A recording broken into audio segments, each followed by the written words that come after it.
देश में कोरोना से जंग में हिंदुस्तान लगातार जीत रहा है। पिछले 24 घंटों में 11,000 नए मरीज सामने आए हैं तो 14,500 ठीक भी हो गए हैं। अब केवल 1.5 लाख ही एक्टिव केस बचे हैं, यानी इनका इलाज चल रहा है। एक्टिव केस के मामले में भारत अब दुनिया में 17वें नंबर पर पहुंच गया है, जो भारत के लिए एक राहत वाली बात है। वहीं अंडमान निकोबार भारत में पहला राज्य या केंद्र शासित प्रदेश बन गया है, जो आधिकारिक रूप से कोविड-19 मुक्त हो गया है। फिलहाल इस आइलैंड में कोरोना का एक भी सक्रिय मामला नहीं है। वहीं से बड़ी बात यह है कि कोरोना के खिलाफ भारत का वैक्सीनेशन प्रोग्राम बेहद कामयाब होता जा रहा है। देश में अब तक 42 लाख हेल्थ वर्कर्स को वैक्सीन दी जा चुकी है और साइड इफेक्ट के मामले न के बराबर आ रहे हैं, जो देश के वैक्सीन पर भरोसा कायम करने वाले हैं। रूसी कोरोना वैक्सीन पर सबसे बड़ी गुड न्यूज। कोरोना पर बेहद कारगर रही रूसी वैक्सीन। कोरोना पर रूस ने सबसे पहली वैक्सीन स्पुतनिक वी बनाई थी, लेकिन दुनिया को इस पर भरोसा नहीं था, लिहाजा इसके लंबे ट्रायल चलाए गए और अब इस पर बड़ी खबर सामने आई है, जो पूरी दुनिया को सुकून देने वाली है। द लांसेट की रिपोर्ट के मुताबिक ये वैक्सीन तीसरे चरण के ट्रायल में 91.6% कारगर साबित हुई है। साथ ही इसका कोई साइड इफेक्ट भी नजर नहीं आया है। द लांसेट जर्नल की रिपोर्ट में बताया गया है कि यह स्टडी करीब 20,000 प्रतिभागियों से एकत्र किए गए आंकड़ों के विश्लेषण पर आधारित है। स्टडी दल में शामिल वैज्ञानिकों ने कहा कि टीकों के परीक्षण के दौरान प्रतिभागियों पर टीके की खुराक का कोई गंभीर प्रतिकूल प्रभाव नहीं के बराबर देखने को मिला। स्पुतनिक वी दुनिया की पहली रजिस्टर्ड वैक्सीन है। इसे बनाने वाले Gamaleya research institute of epidemiology and microbiology के निदेशक अलेक्जेंडर गिन्सबर्ग ने कहा कि स्पुतनिक वी के नतीजे कोरोना के खिलाफ लड़ाई में बड़ी कामयाबी है। दुनिया भर में अभी कोविड-19 के 64 टीकों का क्लिनिकल परीक्षण चल रहा है, जिसमें 13 टीकों का तीसरे चरण का परीक्षण चल रहा है। वहीं 173 वैक्सीन पूर्व क्लिनिकल विश्लेषण के चरण में है। अकेले भारत में 30 वैक्सीन बनाई जा रही हैं। स्पुतनिक वी की 30 करोड़ डोज बनाएगा भारत। रूस अपने कोरोना वैक्सीन का निर्माण भारत में कर रहा है। रूस ने कहा है कि 2021 से भारत में हर साल करीब 30 करोड़ वैक्सीन की डोज का उत्पादन किया जाएगा। भारत में दवा कंपनी डॉक्टर रेड्डीज लैबोरेटरीज के साथ रूस ने बड़ी डील की है। इस कंपनी ने स्पुतनिक वी के तीसरे चरण के क्लिनिकल ट्रायल के लिए भारत के लिए DCGI से मंजूरी ली है। इस ट्रायल के बाद मार्च में ये वैक्सीन देश में काम में ली जा सकती है।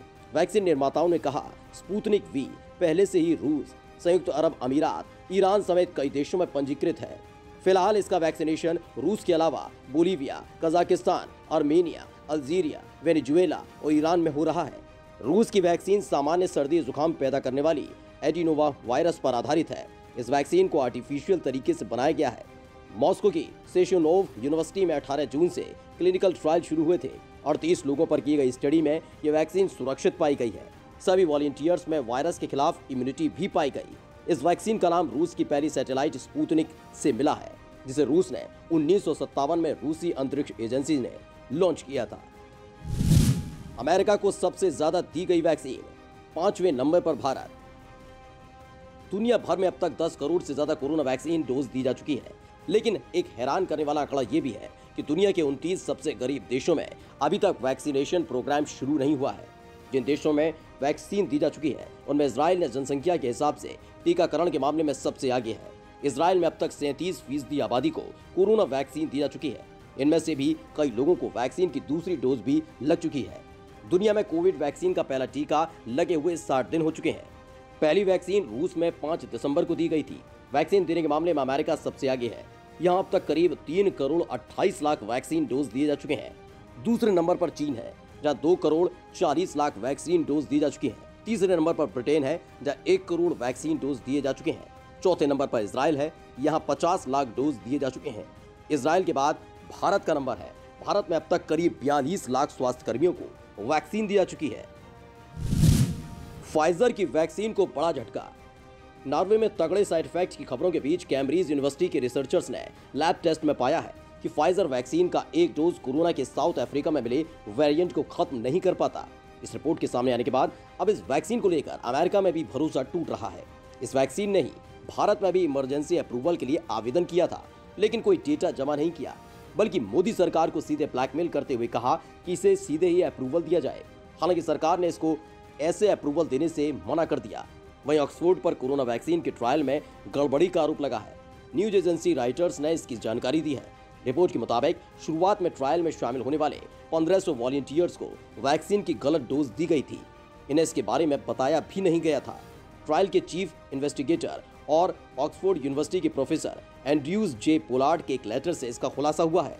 हालांकि ऑक्सफोर्ड ने गलती मानने से इनकार कर दिया है। नकलची चीन में नकली वैक्सीन का कहर। चीन दुनिया भर के सामान की कॉपी करके अपना खुद का नकली ब्रांड बनाने में मशहूर है। कोरोना वैक्सीन को लेकर भी यहाँ के लोगों ने कुछ ऐसा ही किया है और नकली वैक्सीन भी बना डाली। लेकिन अब इससे चीन खुद परेशान हो चला है और अब इसके खिलाफ देश में कैंपेन चलाया जा रहा है। CNN के मुताबिक अब तक 80 लोगों को नकली vaccine operation against fake vaccine के तहत गिरफ्तार किया गया है। 3 शहरों जिग्यांसू, बीजिंग और शानडोंग में हालत काफी खराब है। रिपोर्ट के मुताबिक इन शहरों में करीब 3000 नकली डोज बरामद किए जा चुके हैं। चीन सरकार ने साफ कर दिया है कि किसी भी तरह की नकली वैक्सीन बनाने वालों के खिलाफ सख्त कानूनी कार्रवाई की जाएगी। चीन नकली वैक्सीन के खिलाफ कैंपेन चला रहा है, लेकिन उसकी आधिकारिक वैक्सीन पर भी दुनिया को भरोसा नहीं है और बहुत से देशों ने ऑर्डर खत्म कर दिए हैं।